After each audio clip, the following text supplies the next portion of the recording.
வரிசையாக ஒவ்வொரு படமும் ஒவ்வொரு ஜோனரில் பண்ணுறாரு. புது புது கெட்டப்பு ட்ரை பண்ணுறாரு. அந்த பாடி லாங்குவேஜ் எல்லாத்தையும் மாற்றுறாரு. நந்தாவில் தான் சூர்யாவை செதுக்கியது வந்து பாலா தான். அதை வந்து சூர்யாவை பல முறை சொல்லியிருக்காரு. அதை மறக்கவே கூடாது. அது வரைக்கும் வேற ஒரு இதில் இருந்த வரை வந்து ஒரு ஆர்டிஸ்டாக வந்து பக்குவப்படுத்தி அவருடைய நடை, உடை, பாவனை, டைலாக் டெலிவரி எல்லாத்தையும் மாற்றி விட்டது பாலா தான். அதற்கு பிறகு அடுத்தடுத்த டேரக்டர்ஸை கையில் வந்து எடுத்துக்கிட்டாங்க. இவராக இருக்கட்டும், நம்ம கௌதமாக இருக்கட்டும், அமீர் மௌனம் பேசி இதில் பண்ணார். அவர் வேற ஒரு ஜோனரில் பண்ணார். இப்படி ஒவ்வொரு டேரக்டர்ஸும் ஹரி வந்து வேல் இந்த மாதிரியான படங்கள்லாம் பண்ணார். வேறு வேறு ஆட்கள் வந்து அவங்க கரெக்டாக பயன்படுத்தி அப்படியே ஒரு பெரிய கிராஃப்டில் போயிட்டு இருந்தார். இடையில ஜெய்பீமுக்கு பிறகு அப்படியே ஒரு பெரிய ஒரு சர்க்கிள். ஆனால் அவர் சூஸ் பண்ண படங்கள் சரியான படங்கள் தான். அது ஒரு சில நேரங்கள் அப்படி அமையும். ஒரு டைமிங், ஒரு கேப் அமையும்.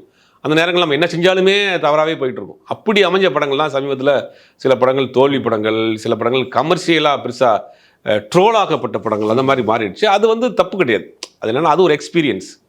மனிதன் வந்து எக்ஸ்பீரியன்ஸில் இருந்தால் ஒரு சக்ஸஸே உருவாகும் அப்படின்னு சொல்லுவாங்க. ஒவ்வொரு எக்ஸ்பீரியன்ஸில் இருந்தால் ஒரு சக்ஸஸ் வரும்.